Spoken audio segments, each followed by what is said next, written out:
actually going to make a small comment. I planned not to answer. As most people know, my rule is I will stay agnostic, as it were. I want to point out an alternate view that was said. So one of the things that, as a secular comment, I believe in celebrating the diversity of all, and I am passionate about such things. If anyone who's ever met me. So therefore, I would actually consider not being able to wear a burqa part of not understanding or not being able to witness somebody's cultural aspects or whatever their individual. So as a humanist, I want to sort of point out that many of us actually celebrate that exact diversity. So while it is guys and their liberalism, I do not wear that badge. I am extremely liberal. And I am very happy. I am very happy to see everyone's diversity celebrated at all levels. Thank you. So sorry, that was my little quick rebuttal, and I will try to limit those. So the second question was regarding health, actually. So it was about the idea that under U.S. law, parents are legally responsible caretakers and can go to prison for refusing medical treatment for children on religious grounds. Do parents have the right to refuse treatment based on religious belief, or should medical treatment be compulsory no matter what? Okay, so I have a few notes about this question. I think, first of all, from an Islamic perspective, after the belief in the creed of Islam, where there's one God and Prophet Muhammad is the Prophet, the next thing that's most important, I would say, is probably filial piety. So doing what your parents say, and that doesn't mean up until the age of 18. That means until your parents, are here. Now, in regards to, and more relevant to the question, God has commanded Muslims, as we believe, to preserve life. So Islam's answer to this question would be contingent on whether the parents believe that the medical treatment would be more harmful or beneficial to the child. Now, believe it or not, up until the year 1900, doctors were doing more harm than benefit to their patients. And you could ask Professor Daptis, I've been taking this class in health in developing countries, and that was one of the observations that he made. So I think, when we talk about medical treatment, maybe one of the examples that this question came from was what I think Jenny McCarthy is doing with vaccinations, and how many parents are refusing treatment and refusing to get their children vaccinated because of the adverse effects to, I don't know if it's 1% or 0.01%, however small the percentage is. I think that, I believe in a strong, libertarian tradition of securing my liberty. So I think that, obviously this is my opinion, that parents should not be punished for refusing treatment for their kids. David, do you have a response? Yeah. I think that there's a good connection between the burqa ban and this question, and that's the role of the government as protectors. I think the French have failed in that way with the ban on the burqa. It's actually not a ban on the burqa itself. It's a ban on any facial covering in public. I think that's going too far. Walking down the street, I think that by choosing to be in public, you acknowledge the right of individuals to wear what they want and to expose yourself to whatever individuals choose to wear.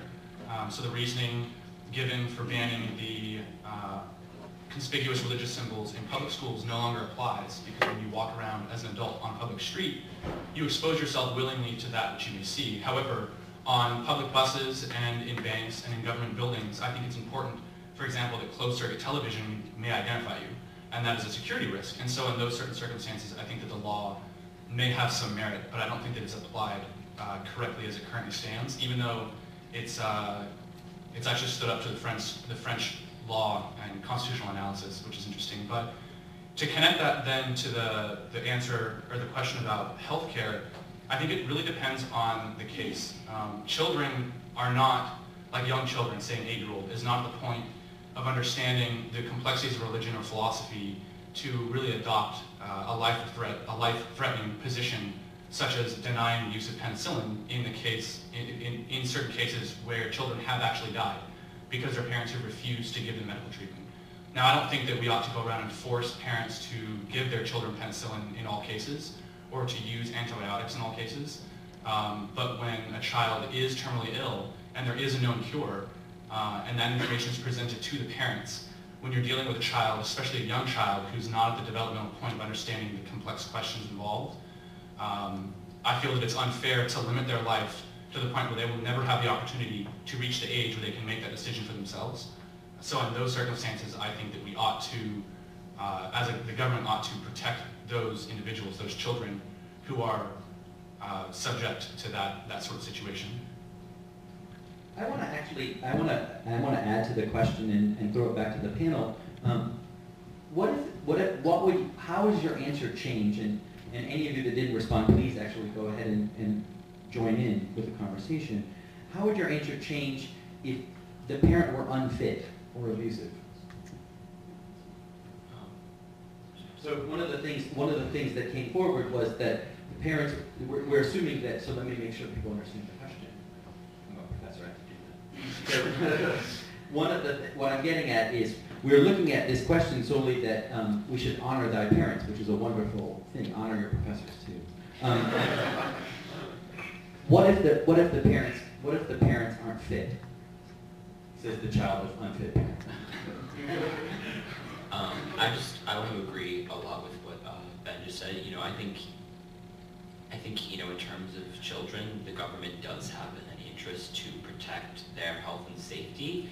That's also, again, not to say that the government should go around forcing every parent to give every child a vaccination.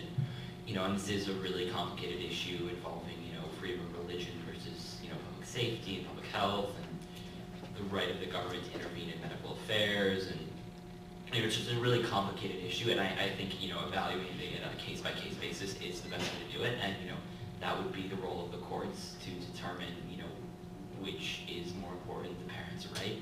If the parents are abusive, I think, that adds more weight to the government, intervening to protect the child. And, I really do think the point is that, if the child is in, real significant danger and there is a way to, cure them, that, judges would not be outside of their purview to order that, the medical care is given and the child, has the right to, grow up and, make the, medical decisions for themselves. In terms of adults, absolutely different case. Adults have the freedom to choose their own medical choices, and the government should not be, should not impinge upon that. I think it really is a question more of the cases of, a minor who does not, necessarily have the competence to make those choices, and, adults who do. So that would be my line. Continue. Are there any more comments? Yeah, I'd make a comment. I don't know. I think that religious liberty, one of the facets of religious liberty is that it shouldn't harm other people. That your own religious liberty shouldn't actually harm other people in at least a physical way. Because that's one that we can at least clearly say that this is harm. And so I think the government should be allowed to investigate neglect, investigate abuse or neglect, and through the court system, as and potentially take children away through that court system if the parents are shown to be in neglect. Thank you. Thank you. Can I just make one more comment? Oh, of course. I always like to believe with the assumption that parents want the best for their children. Now, I understand that there's probably the few or the minority that are abusive or for whatever reason don't want the best for their children. But when we have the government enforcing such things, I feel like there's a perversion that we're not taking into consideration, and that the government can be influenced by, for example, pharmaceutical companies that are, backing these drugs, and if the child doesn't take it, the parent is going to be punished by somehow. My point is that I feel like, in theory, it might sound all good and great, but when you get into the business of politics, and obviously, I want to keep my political opinions to myself, but this is just something I want you guys to think about, that I think, these medical and pharmaceutical companies could really profit, and this could be a very lucrative venture for them, to force every single child to be vaccinated and take certain medicines and whatnot. So, just my perspective.